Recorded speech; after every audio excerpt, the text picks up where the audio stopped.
Assalamualaikum warahmatullahi wabarakatuh. Alhamdulillahirabbil alamin wa bihi nasta'inu ala umuri dunya waddin. Assalatu wassalamu ala Rasulillah Muhammad ibn Abdillah wa ala alihi wa ashabihi wa azwajihi wa dzurriyyatihi wa man tabi'ahum bi ihsanin ila yaumil qiyamah. Selamat siang para penikmat, pecinta, pemirsa channel Padepokan Ringin. Pada siang hari ini kita akan mencoba untuk menguak sejarah dari makam yang tadi kita bersama kunjungi untuk berziarah, yaitu makam Kiai Haji Abdul Wahid, Tumbah Buyutnya Gus Dur, Presiden Republik Indonesia ke-5. Siang ini kita menghadirkan narasumber pakar sejarah Pak Ari dari Kabupaten Semarang, dan juga Mas Zaimi selaku tetangga semi juru kunci di makam ini. Nah, kita bisa berkenalan dulu, monggo dimulai dari Pak Ari. Assalamualaikum warahmatullahi wabarakatuh. Waalaikumsalam warahmatullahi wabarakatuh. Kalau nama sudah ya. Nama lengkap? Oh, nama lengkap. Ya, nama lengkap. Jadi ya, saya dikasih nama lengkap sama orang tua Ari Kadarisman. Dan kalau untuk membahas Kadarisman nanti seru, Mas. Cuman bukan di sesi ini. Oh iya, siap. Jadi saya lahir di lingkup Senjoyo di Sambender. Terus saya besar di Semarang. Terus dari itu melanjutkan mengembara di Solo, Jogja. Terus pulang lagi ke Salatiga. Nah, ini menarik sekali karena di beberapa sudut Salatiga itu mulai dibangun makam-makam, ya, istilahnya orang-orang hebat ya. Salah satunya Mbah Wahid ya. Nah, sementara itu dulu, nanti misalkan ada yang perlu didiskusikan. Jadi kalau sejarah sebenarnya saya juga baru menapaki ya, belum ahli-ahli betul gitu. baru menapaki sejarah makam-makam. Ya, kalau saya sendiri ini kalau anggota aktif Majelis Antar Kijing Jawa Tengah. Oh iya, jadi saya merunut dari bentuk-bentuk kijingnya, terus itu kita bicarakan, diskusikan, dan metode-metode yang saya pakai itu metode kumulatif data. Jadi kita belum mendapat literasi yang otentik dari yang asli itu, karena budaya kita untuk novel atau menulis itu kurang. Iya, betul. Sekarang Mas Zaimi silahkan memperkenalkan diri. Nama Pak Zaimi ya. ZAIMI. Oh ya. Kita baru di hotel ini kunjungin bahwa ini wah.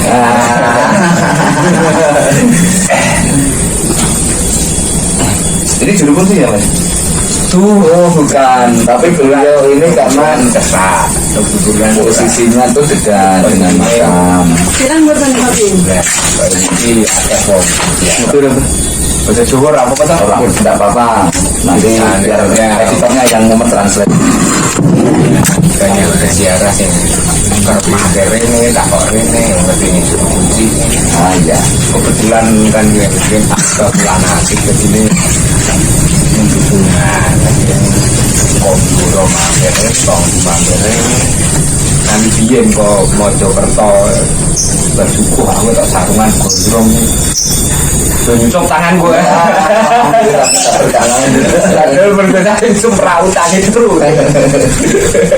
Tapi iso ada pengaruhnya dengan jualannya antik, Mas.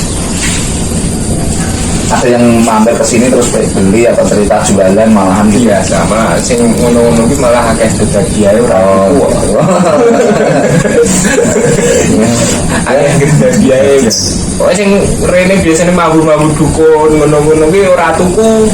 Jebule mbahku duwe lagi kan. Sampai jual ya. Wes karuan ngene iki karuan golek apa. Nah, makom Mbah Wahid iki apa? Jadi sing nata iki biyen dadi nak ditelusuri saka bentuk kijing, saka bentuk apa, bentuk kijing model ngene. Kuwi biyen iki sing nata iki Mbah Sis karo Mbah Patoni karo Mbah Gozali. Oh gitu. atau biar kayu kan. Bahasa sih pak nih mama kan. Iya. Yo dalamnya jenis dulu. Atau ini nak konon ya kok. Tapi makom itu dibentuk niku lah, sing bentuk ngoten niku lah terapi gitu. Sing bentuk ngoten niku lho. Nah sing Mbak Khalil niku model pleret. Iku hanya prosuman niku mon. Nah sing kraton aku sing sejarah model-model rada paham. Nah sing niku nak di nganu ditata niku nak sing Mbak Khalil niki lho sing cukup mriki ya. Niku malah nganu malah iki sing seseh nganu seseh ketok lho iso ditata ngoten iki jadi tuwa sing Khalil lan Mbak Khalil nah ada sing milih Mbak Wahid nah Mbak Wahid itu nah perkiraan ya era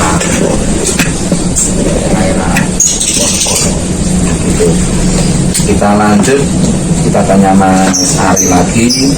Mas Ari, sejarahnya makamnya Mbah Wahid itu gimana? Kira-kira ditemukan kapan atau sebenarnya sudah ditemukan kemudian mulai diperkenalkan ke masyarakat itu seperti apa? Kalau fenomena sejarah Mbah Wahid bermakam di sini itu sebenarnya kalau kita lihat runutan dari cerita banyak orang karena wali yang terkenal karena Mbah Wahid itu wali yang menunjukkan identitas ya mastur ya kurang paham juga jadi kalau istilah-istilah agak Arab saya juga kurang lihai ini jadi Mbah Wahid karakter beliau adalah ini ya dulu pernah saya ungkap juga apakah Mbah Wahid kesini dalam rangka nemuin gurunya atau atasannya tapi ya ini belum bisa diungkap juga karena seperti yang Mas ya ini tadi disampaikan bahwa originalitas dari Kijing itu menunjukkan pangkat golongan itu bisa dilihat ya Mas ya kalau rata-rata misalkan dari keraton Mataram Majapahit itu matahari misalnya itu menunjukkan identitas apa ada yang kembang mawar atau sebuah piring itu juga nah, ada yang segitiga ada juga yang ombak gitu ini kayak biasanya kan mata nah itu menunjukkan identitas sementara nangguh keris apa nangguh apa ya tangguh Mataram ya betul jadi untuk Mbah Wahid ini mulai kelihatan dan dinyatakan di sini ada makam wali itu seiring makanya pengennya pasangan iya apa nemu agak rancu ya Mas ya lah sing asli sekolah Solo malah sing etane kae sekolah Solo tapi ini gue praktis tentara Solo iya ini wong alim kabeh jadi kemungkinan kan kalau di konsep Gunungan Wayang itu kan kalau lahir penugasan ke kota kan kembali lagi ke Pundet ya. Jadi kemungkinan Mbah Wahid kesini dalam rangka menemui orang penting juga terus mengintas di sini. Tapi beliaunya ya yang saya sampaikan tadi karakter yang menunjukkan identitas. Karena di Jawa sendiri untuk nama itu kayak konsep-konsep kewalian itu juga disembunyikan identitas kayak misalkan Sunan Kalijogo pindah tempat pindah nama. Nah itu kemungkinan besar dia hanya ingin menyelesaikan penugasan tapi tidak ingin menunjukkan keakuannya kan gitu. Nah, mungkin ini yang ditiru para murid-muridnya salah satunya mungkin keilmuannya Mbah Wahid itu dari situ kan. Nah, mulai terungkap tuh ketika Gus sendiri mulai datang ke sini terus sering ada yang peziarah dari Jombang terus akhirnya semakin banyak orang datang banyak yang kepo akhirnya menjadi pembicaraan setelah itu barulah Gus Muafik yang mengatakan bahwa saya sering dulu diajak waktu Gus Muafik jadi supirnya kan sering datang ke sini kan jadi siapa makam dari kakek sujud ya. Dari situ mulailah banyak orang yang mengulik mencari tahu identitasnya seperti apa. Cuman yang sering kita tidak istilahnya terlewatkan itu kalau kita berbicara sejarah kita pasti melewatkan rentang waktunya. Kira-kira bahwa itu di sini dari kapan? Ya, kan gitu. Terus dalam rangka apa? Penugasan apa? Nah itu agak rancu Mas ya. Tapi yang jelas otentiknya sini dinyatakan para ahli makam ya, para ahli pitching itu ya ini makamnya kan di konsep-konsep Jawa sendiri ada makam, ada petilasan. Kadang yang bikin bingung kan itu, wah ini tempatnya Mbah Wahid misal, dan petilasan atau makam atau apa padepokannya. Dan seiring tergerusnya geografis bumi sendiri, banyak tempat ini bergeser dan beralih fungsi. Bahkan saya juga sering menemukan dulunya makam menjadi hunian, menjadi apa gitu. Kayak misalkan di sini juga ada yang lebih menuntun sejarah Mbah Wahid sendiri keturunan dari Brawijaya misalnya. Jadi Brawijaya ada kaitan erat dengan Senjoyo. Kan gitu. Jadi kalau zaman di era sekarang saja, kalau orang meninggal itu rata-rata kan pulang ke desa atau masa tuanya. Brawijaya, Sobrajaya, Sanjaya. Dan ini kita berbicara, iya, berbicara tentang waktu dan ini sering dilewatkan. Yasko itu. Kayak kode, jaya, kaprok kayak gitu. Nah, itu menarik juga di konsep-konsep penelusur sejarah. Ada juga di Jawa ada istilah ilmu otak-atik gadok tadi. Ada yang literasi, ada juga yang medium-medium lain. Ada yang menggunakan metode istilahnya perunutan asap lah gitu ya. Ada yang menggunakan metode dengan komunikasi dengan leluhur dan sebagainya kan. Ya, macam ya gitu. Kalau Mbah Wahid sendiri mulai terungkap sejak seringnya justru suatu situ. Terus Mas Yeni mungkin ya, Mas Yeni jujur enggak Mas Yeni asli sini dah. Nah, bisa cerita Mas sejarahnya makamnya Mbah Wahid, atau mungkin dulu Mbah Wahid rumahnya gimana gitu? dulu. Nah ini bisa cerita. Kira-kira sepengetahuannya aja. Wiki mau biyen ini nah apa Toriko Satoriah apa wae ya. Kau boleh imam apa juga enak bahasa ya kasih.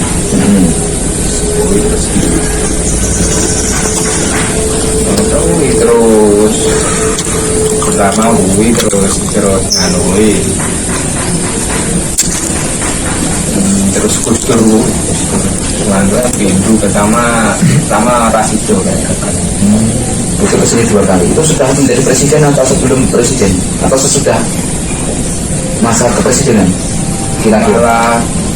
Ya sesudah pas presiden ora berhasil Pak Presiden, terus ngumpet berhasil lewat Pak Sopo. Oh, kan Pak Umam kan. Sing itu Pak Dio kan kayak. Ngumpet ya. Jadi disepake siap-siap ke barang berhasil malah karo Pak. Jadi kalau rumahnya atau tempat tinggalnya Mbah Wahid tidak tahu ya, sejarah itu tidak tahu. Ya, itu gue yang jelas sebenarnya gini makom aku juga makom gini tokoh ini lagu sufi. Oh gitu. Ini tokoh sufi terus yo mampu harap Pak sayur kan mungkin makom Mbah Wahid kan sekitarnya juga itu saya dah nak sing tokoh mriki iki cenderung nganu iki ulama kubuha jadi sing yo ulama sing lagi ya Umaro sing dene Mbah apa Mertowi Joyo nganu iki sing duwe Sohibul Ma'had karena yang duwe lemah kok kene tekan kene nggih Mbah Mertowi Joyo karo Mbah Mertowi Joyo iki sing tekan kulon dalan tekan pos koyo tanah iki bisa memang saat tinggi saat terang bulan ono kuwi terus Mbah Propati juga alatnya ngure yo alat ini dari jalan Suropati dari jalan Pak Sari, tadi kan sudah diceritakan kalau Mbah Wahid ada garisnya ke Brawijaya. Tapi ada hubungannya dengan Joko Tingkir seperti apa? Kalau penelusuran nasab itu kan dulu pernah ditulis ya di ada LMP dulu Mas ya. Enten niku nggih saking anu Dari Jember ya. Itu kalau dia saya sampaikan tadi ada penelusuran lewat nasab itu karena dulu juga identitas raja dan anak raja itu juga disembunyikan. Jadi Joko Tingkir sendiri kan kalau dirunut dari sejarahnya, Bendoro sendiri adalah anak raja yang waktu kecilnya juga keluar dari kerajaan dan identitasnya disembunyikan. Sebelum dia bertahta kembali ke Pajang, dia juga tidak tahu hidupnya di mana. Kalau ada di Babat Solo itu, di Babat Joko Tingkir itu runutannya jadi dari Pajang dulu dititipkan ke Suruh, terus diasuh sama Kebu Kenowo, Kebu Kanigoro, baru pulang lagi setelah dewasa dan terjadi istilahnya perebutan tahta di sana, dan Joko Tingkir yang dinyatakan layak menjadi raja. Jadi Prah Pajang sendiri juga menarik karena di tanah Jawa juga istilahnya kalau raja itu kan nanti ada raja 1, 2, 3 sampai 9. Kalau yang menarik ini di Jogja sampai 10 ya ini.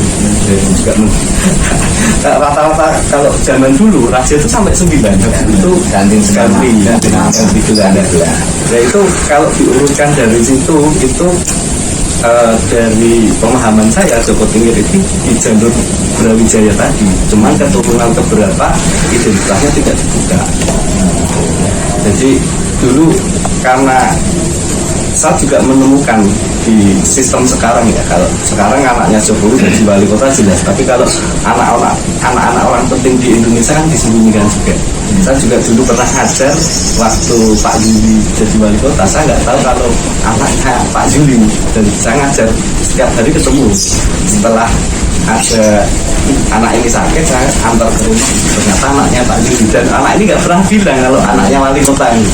Jadi dulu menariknya kan gitu, dan konsep-konsep sebenarnya kalau saya lebih tertarik pada habit ya. Jadi habit orang hebat ini kok bisa sehebat itu bagaimana? Kalau berbicara masalah sosok, kita juga ada sistem keseimbangannya kan. Seorang raja itu kalau bila mana dia di singgasana, bermahkota dan sebagainya, dia raja, tidak ada cacatnya. Tapi kalau dia di kamar mandi buka baju telanjang misalnya, dia ada cacatnya kan. Nah, menariknya membicarakan tokoh ini kita dari sudut mana? Nah ini yang menjadi sok bias gitu. Jadi istilahnya kalau kita berbicara sejarah, satu rentang waktu, ya, keduanya penugasan waktu kapan, terus berikutnya kita berbicara dari sudut yang mana.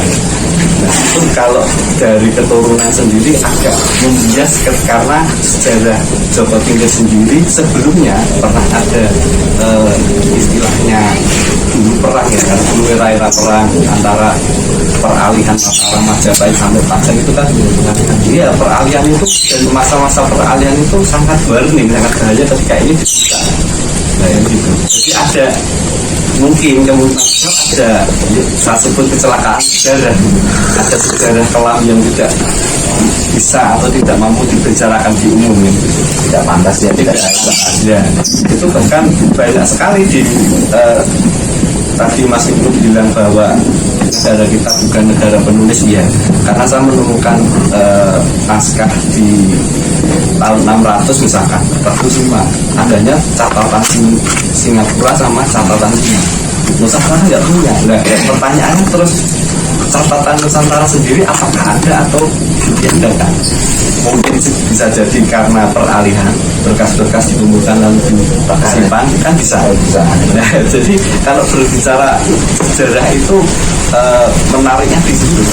Apalagi dengan istilah otak-atik gatul, kumulatif data, karena sudut pandang misalkan Mas Yeni hidup di sini membicarakan Mbah Wahid seperti ini tadi, coba kita bicara masalah Mbah Wahid dari sudut Jombang kan masih beda. Nah, jadi kalau sejarah ini nanti unsurnya kita penarikan benang merah saja. Jadi nggak bisa yang benar ini yang pasti ini nggak bisa gitu, karena secara kenyataan kita tidak menjadi saksi kan gitu. Jadi mungkin dari Mas Yim sendiri bisa mengungkap dari sisi apa atau nanti titik temu samanya seperti apa kan gitu. Nah itu menariknya sejarah, apalagi kalau berbicara masalah Salatiga itu dari perjanjian Salatiga, terus tokohnya siapa aja, terus nanti sampai Mbah Wahid ini di eranya siapa, terus karena menarik sekali Salatiga, bahkan dikabarkan juga Laskar Diponegoro juga ada di sini gitu. Terus apalagi kalau dulu saya mulai menampaki sejarah Salatiga itu ketika ada keilmuan tentang rasi bintang, ternyata penulis buku induknya adalah orang Salatiga, itu Mbah Zubair, dan makanya ada di belakang sisir kaman. Jadi itu memang di dalam dulu itu memang terkenal dan buku beliau menjadi panduan di Universitas sana. Iya, dan itu kan menarik. Jadi ketika saya juga akhirnya banyak menemukan cara membedah sejarah itu, kita harus tahu pisaunya kan, biar tidak cacat bagaimana. Akhirnya kita mencari pisau-pisau yang tepat untuk membedah sejarah banyak orang ini. Dan salah satunya komunal dibuka itu banyak. Ini tapi mungkin sisi spiritual. Ya betul. Tapi kan harus cerita ke kabeh diceritakan malah jadi ratu. Nah, ya. Orang no koi di narasumber sing nakeh tenanan kan. Itu menurut ini tenas di bayangan Mbah Wahid itu umur 13 tahun itu sudah hafal Quran. Ya. Pun kira asam pun tapi segi bayangan dan segi keilmuannya untuk itu tapi paling penak gitu. Nah kalau misalnya bedah nonton itu ini dibuka suka memang suka fukoha sih. Fukoha kan ilmu ini kalau mau nganu bedah itu malah justru suka sing toko sih mungkin ini ketemu dulu sama yang bedah itu malah yang toko masih ada keturunan ya. Anak turunnya masih ada.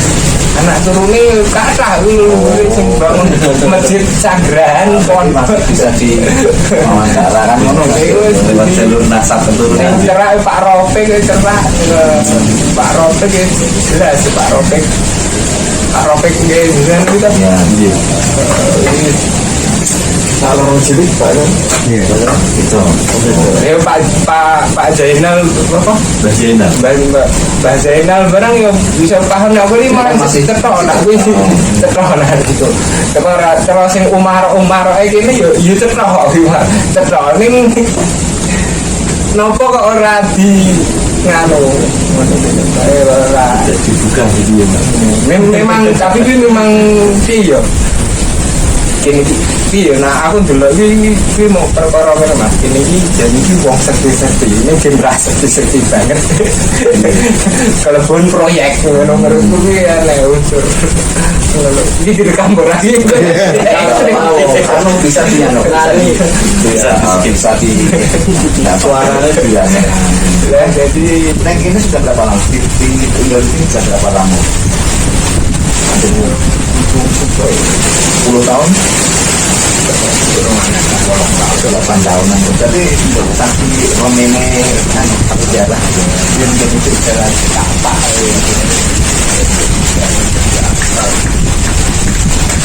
biasanya banyak kalangan santri, kalangan apa umum ya, orang itu apa om berapa ya banyak kalangan.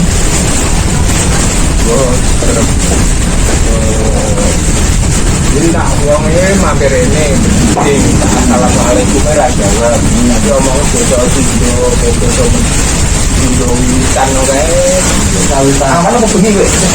awan mau kayak awan ya. Lah yo kuwi ya. Ruang ilang ya no. Lah aku yo bingung to. Tak takoke Mbah Nyaman juga sedulur Mbah Nyaman baruan kono. dalam gonjo kok ngono biyen. Wong wis mati sih kan. Awan Mbak, nempel lemah Mbak. Tidak lemah. Ayo ngono wis. Ora jelas ya. Jadi temen ya kesan-kesannya persiapan sing wajib sampai Nganggur ya nek sing kesasar perasaan mau dibung-bungging apa ini ora ada sing ahli siaran ben kono ono. ya tadi ada Sing nganu di sini sing wong berkelana tok. nah saya gitu kono nggak mas sing turunin kono Di langkah tuh aku udah kemas mati banget ya. Kadang liwat ngeroh ngono tok. Ya, itu ya sing menyamar ngono lho.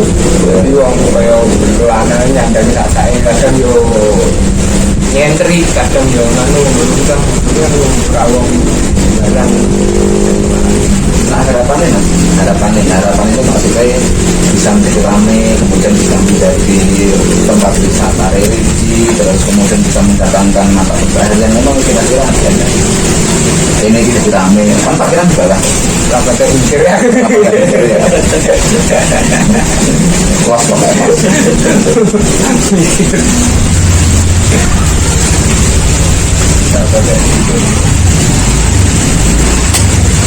Pokoknya rame seneng padang Ya. dan harapannya jalan gue di hasil rasa halus sih Dan mesti kan wong seperti negatif. Jadi kan ini seperti kayak maksud dari ramai wong liwat, tak wayang-wayang sama sing. Oke maksudnya.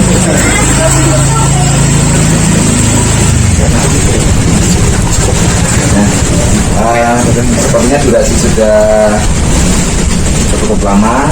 Kita akan akhiri, nanti kita minta closing statement dari para narasumber. Tapi tadi ada yang menarik, Pak Mas Ari ini tidak tahu anaknya Pak Wali Kota. Padahal kita semua tahu bahwa dia itu anaknya Wali Murid, gitu ya. Pasti itu anaknya Wali Murid. ini yang sih ya motornya mobilnya aku pelatih aktif 5 Oh, gitu. Mungkin ya, mungkin bisa jadi orang besar. kata terakhir kita sebelum ditutup, Mas Denny silahkan sampaikan apa pesan atau apalah. Mungkin karena ada yang mau kesini kesasar atau gimana juga ada yang tahu kesana kesasar itu Nah, pokoknya pesannya kalau sini silahkan mampir ke rumahnya Mas Denny. saat saran ziarah malah ke Bidung marah nukuan kita ziarah kono